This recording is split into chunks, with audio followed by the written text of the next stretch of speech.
በስመ አብ ወወልድ ወመንፈስ ቅዱስ አሐዱ አምላክ ሁሉን የሚችል ጌታ አምላክ እግዚአብሔር የበረከት የረድኤት አምላክ ቅዱስ ተወደድክ የተመሰገንክ በተወደደው ልጅ በአንዱ ልጅ በጌታችን በኢየሱስ ክርስቶስ ስም ከመንፈስ ቅዱስ ጋር እናመሰግንሃለን። የሕይወት መጋቢ ደጉ አምላካችን ቅዱሱ ቀኑ የዋሁ ለመንገዳችን የቀና መንገድን ያዘጋጀ ሾካችንን ያነሳ አቤቱ የምትወደን ንጉሳችን ኢየሱስ ክርስቶስ ሆይ እናመሰግንሃለን። አቤቱ ሆይ ለኢትዮጵያ ወጣቶች ለኢትዮጵያ ጎልማሶች ሕፃናት ጥበብ እንድትሰጥ ጥበብም ላይኛይቱን ጥበብ እንድትሆን ጌታ ሆይ ሰርተን ጠንክረን አስበን ተመራምረን ለፍተን የምንሰራ ፍሬያችንም ሀገራችንን ምድራችንን የሚባርክ እንዲሆን አቤቱ የስንፍና መንፈስ ከምድራችን እንዲወገድ የኤርትራም የኢትዮጵያ ወጣቶች ሰላም እንዲሆን በጦር መሳሪያ ከማሰብ ይልቅ በመንፈሳዊ ጥበብ በላይኛይቱ ጥበብ ማሰብ እንድትሰጠን ለምንሃለን። ለአንተ ምስጋና ይገባል። ጌታችን ኢየሱስ ክርስቶስ ከመንፈስ ቅዱስ ጋር ዛሬም ዘወትርም ለዘላለም አሜን። የተወዳችሁ ብሩካን እግዚአብሔር ልጆች እንደምን ዋላችሁ? እንደምን ቆያችሁ? ሁሉን የሚችል አምላክ ጌታ ከምስጋና ይገባዋል።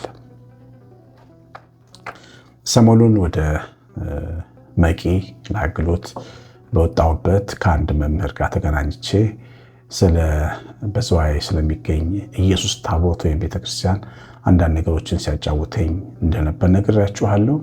ከተማ ውስጥ ሳይሆን ገጠር ውስጥ የሚገኝ ደግሞ በጣም ብዙ አሕዛብ እየተጠመቁ የሚመጡበት ትልቅ በረከት ያለው ለጥቂት አባወራዎች ተብሎ ታስቦ የተተከለ ሆኖ ሳለ ታቦቱ ደህና መጎናጸፊያ ሳናለብሰው ደህና ቤተክርስቲያኑ ደህና ቅርሳ ሳንገዛለት ደህና ቤተክርስቲያን ሳይሰራለት ግን ሰዎችን እየሰበሰበ ክርስቲያኖች እንዲሆኑ ያደርጋል እና በጣም ድንቅ ቤተክርስቲያን ነው ብሎ ሲነግረኝ በጣም አንጀቴን በላኝና የኛ ጌታ የኛ ኢየሱስ የኛ ባራኪ የልጆቻችን ህልውና ሰሪ ማጸናችን እንዲባረከ እጃችን እንዲባረከ ጉዟችን ህልማችንን ትምህርታችንን የባረከ እሱ እያለ የእሱ ቤት ደህና ልብስ እንኳ የለውም ተብሎ ስሰማ በጣም አንጀቴን የበላው እውነት ለመናገር እና ብዙ ሰዎች የሚያሳዝኑ ሰዎችን ጉዳይ ይዤ መጥቻለሁ ፊታችሁ። ግን እንዳሁኑ ተሰምቶኝም አንጀቴን በቶኝም የተናገርኩት ማስታወቂያ የለኝም። ደግሞ የሚገርማችሁ ፈጣን ምላሽ ከእናንተ እያገኘው ነው።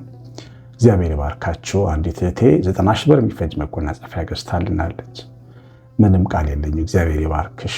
የወርቅ ጽዋ፣ የወርቅ ወንጌል፣ የወርቅ ፀሐይል፣ የወርቅ ሰን መታጠቢያ ሁሉ ነገር ያማረ ነው አድርገን ገዝተን የምንልክላችሁ። ገጠር ውስጥ ነው ያለው፣ ግን የከተማ ቤተክርስቲያን ያለት የአይነት ደምግባት እንዲኖረው እናደርጋለን። የእኛ ጌታ ውለታው አለብን። ተሳተፉ፣ በደንብ አግዙኝ፣ ደውሉልኝ። 9114138 ስልክ የዋትስአፕ ቴሌግራም ቫይበር ላይ መልእክት ታኑሩልኝ። የቤተክርስቲያኑን አድራሻ አስቀምጥላችኋለሁ። ጌታ ኢየሱስ ክርስቶስ ደጉ አምላክ ጫካውን ብቻ ውስጥ ሆኖ ያስተማረን አምላክ ዛሬም በየጫካ ውስጥ ታቦቱ ተቀምጦ ብቻውን የምናገለግለው ጌታ የሚያሳዝነው ጌታ ስሙ የተመሰገነ ይሁን። እግዚአብሔር ባርካችሁ። እኛ ሳናይ እግዚአብሔር ስለሚሰራልን ስራ ነው። ሰሞኑን ትናንትና መሰለኝ ሳናይ ከጥቃት እንዴት እንደምንጠበቅ ስንማር ነበረ። አንዳንድ ጊዜ ጠላት የሚወረውርብን ቀስት እንዳለ ያ ቀስት እኛ ሳናየው በሱ ቸርነት እንደሚያልፍ ተምረናል። እና ደግሞ አሁን የእኛን ስራችንን ጉዳያችንን እኛ አደራ ያልነውን ነገር ከምንለው በላይ አንዳንዴ አደራ ማለት አይደለም ሳናስበው የሚሰራልን ድንቅ ነገር እንዳለ ነው ዛሬ የምንማረው። ግን ሲሰራልን እኛ ተኝተን ነው የሚሰራው። እግዚአብሔር ቃል በኦሪት ዘፍጥረት ምዕራፍ 2 ቁጥር 18 ጀምሮ እንደዚህ ይላል። እግዚአብሔር አምላክም አለ ሰውን ብቻውን ይሆን ዘንድ መልካም አይደለም፣ የሚትረዳውን ጓደኛ ነፍጠለት እንጂ። እግዚአብሔርም አምላክም የምድርና አራዊት የሰማይን ሁሉ ደግሞ ከምድር ፈጠረ፣ በመንፈስ እንደሚጠራቸው ያይ ዘንድ ወደ አዳም አመጣቸው። አዳምም ሕያው ነፍስ ላለው ሁሉ በስሙ እንደጠራው ስሙ ያው ሆነ። አዳም ለእንስሳት ሁሉ፣ ለሰማይ ወፎች ሁሉ፣ ለምድር አራዊት ሁሉ ስም አወጣ። ነገር ግን ለአዳም እንደርሱ ያለ ረዳት አልተገኘለትም ነበር። እግዚአብሔር አምላክም ከአዳም ላይ እንቅልፍን አመጣ፣ እንቀላፋም። ከጎኑም አጥንቶችና አንድ አጥንት ወስዶ ስፍራውን በስጋ ዘጋ። እግዚአብሔር አምላክም ከአዳም የወሰዳትን አጥንት ሴት አድርጎ ሰራት፣ ወደ አዳምም አመጣት። አሁን አዳም ብቻውን ነበረ። ታውቃላችሁ ምድር ላይ ያለ ሁሉ ወንድና ሴት ሆኖ ህይወት ያለው እሱ ግን ብቻውን ነበረ ያለ ረዳት። እግዚአብሔር እኮ አጠገቡ አለ፣ ግን ረዳት ያስፈልገዋል። ይኸውላችሁ ሰው ወደዛ ወደ ላይም ወደ ጎንም ነው። ወደ ላይ ከእግዚአብሔር ጋር፣ ወደ ጎን ከሰው ጋር ህይወት ሙሉ ደስተኛ እንድንሆን የሚያደርገን። የሚገርማችሁ ከእግዚአብሔር ጋር ጥሩ ግንኙነት ፈጥረን ከሰው ጋር ካልፈጠረን ደስተኛ ልንሆን አንችልም። ለምን? እኛ ከሰው ጋር እንድንኖር ነው ጌታ የፈጠረን። ሰው ብቻውን ይሆን ዘንድ መልካም አይደለም። መልካም ያልሆነውን መንገድ እንመርጣለን ማለት ነው። ሰው ምን ያደርግልኛል? እኔ የሰው ነገር በቃ አልፈልግም ብሎ ሰውን ዘግቶ እግዚአብሔርን ተስፋ የሚያደርግ ሰው ወይም እግዚአብሔርን ብቻ የሚፈልግ ሰው ይኖራል። እግዚአብሔርን በመፈለጉ በጣም ምስጋና ይገባዋል። ግን ከሰው ጋር ያለኝ በማበላሸቱ ግን ይወቀሳል፣ ወይም ህይወትን ደስተኛ እንዳይሆን ያደርገዋል። አንዳንድ ሰው ደግሞ ከሰው ጋር ብቻ ይሆንና እግዚአብሔርን ይረሳል። ይህም በጣም አደገኛ ነው። ሁለቱንም በሚዛን መያዝ ያስፈልጋል። አዳም እግዚአብሔር ነበረው፣ ግን ብቻውን ነው ተብሎ ተጽፎለታል። ለምን? እሱን የሚመስል ደግሞ ሌላ ጓደኛ የሚያስፈልገው ነበር። አሁን ሚስት ናት እንግዲህ ጓደኛ የምንላት የ80 ሚስቱ ነች የምትሆነው እና የ800 ዓመት ሚስቱ ሔዋንን የፈጠረለት እሱ ተኝቶ ነው። በጣም ከባድ በሆኑ ጉዳዮች ላይ እግዚአብሔር እኛ ላይ እንቅልፍ ነው የሚለቅብን። ፈጽሞ ማናስባቸውን ብዙ ነገሮች በህይወታችን ያደርጋል። ከዚህ ቀደም ተምረናል። ዓይን ያላየውን ጆሮ ያልሰማውን ያደርጋል። እኔ ሰንበት ተማሪ እያለሁ ያው ሴትና ወንድ አብሮ ሲሄድ ራሱ ኃጢአት ነው ብዬ የማስብ ሰው ነኝ። በጣም በጾታ ጉዳይ በጣም አካሪ ነበር። ተራው አግሎቴ ላይ ነበር እና እዚህኛው ጉዳይ ትዳር ያስፈልገኛል፣ ሚስት ያስፈልገኛል። እንደዚህም ብዬ እንደ ሰው ሚስት አገባለሁ እላለሁ። ግን ለሚስት ግን የሰራሁት ስራ ትዝ አይለኝ። ሚስት ለማግባት የለፋሁት ልፋት ትዝ አይለኝ። እግዚአብሔር ልጅ በጣም ትልቁን ጉዳይ ማለት ነው። መዝሙር ለመስራት በጣም ነው የምለፋው። አንድ ካሴት ለመስራት በጣም ቢያንስ በትንሹ 2 ዓመት እለፋለሁ። ብዙ አስባለሁ፣ ዜማ እሰራለሁ፣ አፈርሳለሁ፣ ጽፋለሁ፣ ገጥማለሁ። ለትዳር ግን እንደዚህ አንዲትም አይነት ልፋት አለፈው። ግን በህይወት ውስጥ በጣም ትልቁ ነገር ትዳር ነው። የትዳር ጓደኛ ናት። ለአንድ ካህን ቋሚ ጓደኛ የምትሆነው፣ ቋሚ ሚስት የምትሆነው፣ ልጆች የምትወልድለት። በዛ ጉዳይ ላይ ግን ይገርማችኋል፣ አስቤ ተጨንቄ አላውቅም። እግዚአብሔር እኔ ተኝቼ ቤት ይሰራልኝ ነበር፣ መልካም ሚስት ያዘጋጅልኝ ነበር፣ መልካም ኑሮ ያደራጅልኝ ነበር። በዛ በተኛውበት ጊዜ ግን ያልኩ ቢሆንስ ኖሮ መቼ ነው እኔን የምታስበኝ? መቼ ነው ያገኘኋትን ሴት ስነካ ስለቅ ብኖርስ ኖሮ? አንዳንድ ልጅ ተኛ በትሉት የማይተኛ ልጅ አለ። ልጆች መተኛት በሚገባ ሰዓት እንዲተኙ ወላጆች እንፈልጋለን፣ ሰላም እንፈልጋለን። እንቅልፋቸው የመጣ ዝም ብለው ቢጮህብን እንበሳጫለን። መተኛት ባለባቸው ቦታ አልጋቸው ላይ እንዲተኙ አባብለን እናስተኛቸዋለን። አልተኛም ቢሉስ ወይ ታማዋል ወይም ደግሞ ተግሳጽ ያስፈልጋቸዋል ማለት ነው። አንዳንዴ እግዚአብሔር እጅ ላይ የማይተኛ ሰው አለ። በእያንዳንዱ ጉዳይ ላይ እጅን ካላስገባ ብሎ ያስባል።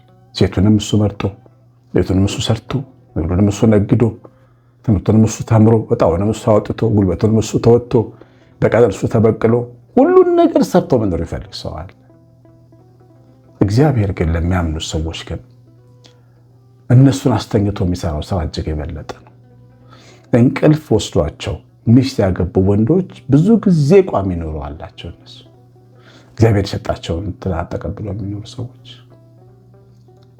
ይስሐቅ በእግዚአብሔር ክንድ ላይ ተኝቶ ነበር ርብቃ ስትመጣ፣ ግን የቋሚ ዘላቂ ሚስቱ ነበረች፣ አልፈታትም ርብቃ። እና ትዳርን የሚያክል ነገር እግዚአብሔር የሚሰራው ሰዎች ተኝተው ነው። ይሄ ማለት ምንድን ነው? በጣም ለእግዚአብሔር በጣም ሞኞች መሆን አለብን ማለት ነው። አንተ ታውቃለህ ማለት አለብን ማለት ነው። ከኔ አይን ያንተ አይን ይበልጣል ማለት አለብን ማለት ነው። አያችሁ፣ ሌላም ብዙ ጉዳዮች አሉ። ጉዳዮቹ ከኛ በላይ ሲሆኑ ጭንቅላታችንን ያዞሩታል። ይሄው ብዙዎቻችን ቤት ጭንቅላታችን እየዞረ ያደርን ሰዎች አለ፣ የዋልንም አለ። ምኑን ከምን ለያዘው ያልነውበት ጉዳይ አለ። እሱ ጉዳይ ላይ እግዚአብሔር የሚናገር ነው። ታውቃላችሁ፣ ተኙ እረፉ፣ እኔ አምላክ እንደሆንኩ አሳያችኋለሁ ነው የሚለው። እንደ ቃሉ እረፉ፣ እኔም አምላክ እንደሆንኩ እወቁ። እግዚአብሔር ሊሰራው የሚገባው ለመስራት ስንሞክር ነው በጭንቀት ምንፈነዳው። አያችሁ፣ ትልልቅ ስራዎች በረንዳ ለማጽዳት ለመወልወል ምናምን ስራ መስራት ሞክራለሁ ቤትና ትንሿ ልጅ ትመጣለች እና እኔም ማነሳውን የመወልወያ ማስቀምጥበት ባልዲ ነገሩ ለማያስ ትታገላለች። ታይ ያምሻል ምናምን እላታለሁ። እሷ ወገቧ ይታመማል። ያን ባልዲ ብታነሳ እኔ በጣቴ ላነሳው የምችለው። እግዚአብሔር በጣቱ የሚያነሳውን ጉዳይ እኛ እናንሳው እንላለን። በጭንቀት ልንፈነዳ እንደርሳለን። ብዙዎቻችን የምንጨነቀው ያለ አቅማችን ስለተሸከምን ነው። ጉዳይን ለእግዚአብሔር አምኖ የመስጠት ድፍረት ስላጣ ነው። ይህን ነው ከእግዚአብሔር ወንበር ላይ ተነስተን ራሳችን ወንበር ላይ መቀመጥ አለብን። እንደው እንደ አዳም ያለ እንቅልፍ ተኝተን ማደር አለብን። ከዛ እኛ ተኝተን እሱ ይስራ። ለምን ይሰራል? እግዚአብሔር ሰው አይጥልም። እያንዳንዳችንን ጉዳያችንን ያውቃል። መቼ እንደሚያልቀኛ ጉዳይ ያውቃል። በፊቱ ያስቀመጥነው አጀንዳ መቼ እንደሚጠናቀቅ ያውቃል። ለአሰራሩ እንከን የለበትም። እኛ ግን አርፈን አንቀመጥ። መቀመጥ ግን አለ።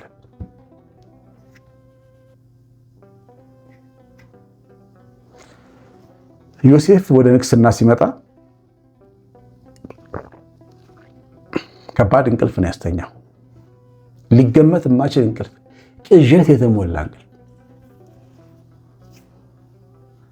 ነዶች ሰግድለት ካየ በኋላ በአባቱ ቤት ወንድሞቹ ወስደው ጉድጓድ ውስጥ አሉት፣ አውሬ ብለው። ከዛ ወጥቶ ደግሞ ለባርነት ሸጡት። እስማኤላውያን ገዙት። እስማኤላውያን ደግሞ ጲጥፋራ ለሚባል ሰው ያን ሀብታም ልጅ ያን ተሞላቆ ያደገ ልጅ ባሪያ አድርገው ሸጡት። እጁ እንኳን ሳራ ያቅ ባሪያ ያደረገው ጲጥፋራ። በጲጥፋራ ቤት ባሪያ ሆነ፣ ታማኝ ባሪያ። የጲጥፋራ ሚስት ደግሞ በሐሰት ከሳ እስር ቤት ከተተችው። እነዚህ ሁሉ የእንቅልፍ ዘመናት ናቸው። እግዚአብሔር በዛ ሁሉ ጊዜ ለዮሴፍ እየሰራለት ነበር። ዮሴፍ ያንን የተረዳ ይመስላል። ምክንያቱም ዮሴፍ በነገሮች ሁሉ እየተፈተነ እግዚአብሔርን አልበደለም። በጲጥፋራ ቤት ከጲጥፋራ ሚስት ጋር ልተኛ ስትለው አለመተኛቱ የመንፈሱን ጤንነት ነው የሚያሳየው። ስትረስ ያልያዘው፣ ተስፋ መቁረጥ ያልያዘው፣ የመጣ ምንም ነገር ይፈጠር ያላለ ንቁ ወጣት እንደነበረ ነው የሚያሳየው። አልፈልግም እኔ እግዚአብሔር አልበድልም ብሎ ጃኬቱን ትሎላት ሄደው የመንፈስ ጥንካሬውን ነው የሚያሳየው። መንፈሱ እንኳን አልተሰበረም። እግዚአብሔር እሱ ተኝቶ ያለ ስራው እንደሚሰራለት ያውቅ ነበር። ግን ይኸውላችሁ እንዴት እንደሚሰራ በምን ሁኔታ እንደሚያደርግ ግን አናውቅም። ኃይሉ እግዚአብሔር ስለማናውቅ አንዳንዴ እውነትን አይመስለን ይችላል። ለዚህ ነው የምንጣደፈው እኛ ስለማናውቅ፣ ስራው እንዴት እንደሚያውቅ ስለማናውቅ። አዳም ተኝቶ ሔዋን እንዴት እንደምትሰራ አያውቅም፣ አውቆም አያውቅም። ማንም ሰው እንዴት እንደሚሰራ አያውቅም። እግዚአብሔር ይስራው ብሎ ያንን አምኖ መተው ትልቅ ነገር ነው። ግን ያንን ጉዳይ እኛውን እንስራው ስንል በጭንቀትና በህይወት ውጥረት ውስጥ ልንገባ እንችላለን። እግዚአብሔር ልጆች፣ ስለዚህም ይኸውላችሁ አንዳንድ ጊዜ እኔ ስላለፋሁበት ጉዳይ ውስጥ ወይም ደግሞ እኔ በጣም በትልቁ ቦልድ ሆኜ ጎልቼ ስላልተገኘሁበት ይሄ ጉዳይ ትክክልና አያዋጣም ብሎ ትክክል አይደለምና አያዋጣም ብሎ ማሰብ ስህተት ነው። ታምናችሁ እግዚአብሔር ላይ የጣላችሁት ጉዳይ በራሱ ጊዜ ያልቃል። ትምህርት ዕድል ከሆነ ይመጣል። ልጆች መውለድ ከሆነ ልጅ ይወለዳል። ትዳር ከሆነ ትዳር ይያዛል። ነጋዴ መሆን ከሆነ ነጋዴ፣ ትርፍ አትራፊ መሆን ከሆነ አትራፊ መሆን ይቻላል።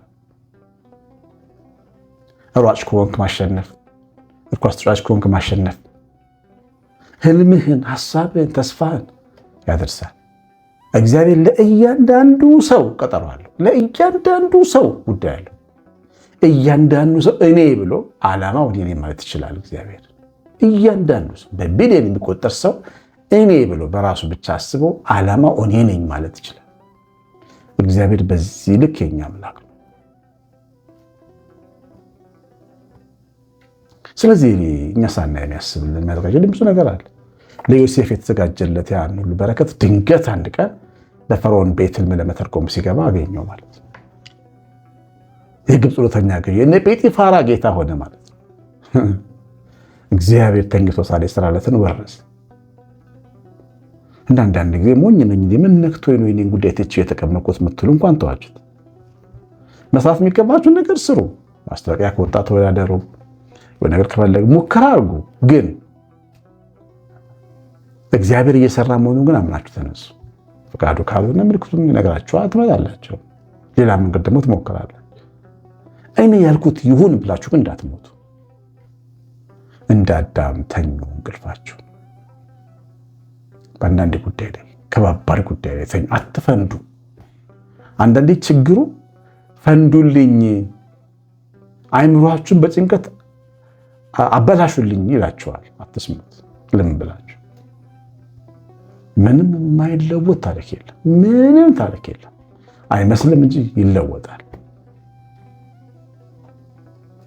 የሰማነውን በልቦናችን ጻፍልን። እግዚአብሔር ባርካችሁ። የጌታችን የክርስቶስን ቤተክርስቲያን ጉዳይ እንዳትረሱ ቤተሰቦች፣ እንዳትረሱ። እምባ እያነቀኝ ማሳሰቢያ ነው። ጫካ ውስጥ ብቻውን መጎናጸፊያ ያጣ ሲባል ያሳዝናል። አስታውሱኝ፣ ደውሉልኝ። 911 4380 ነው። ቀሲስ አሸናፊ ገብረማርያም ነኝ። ሰላም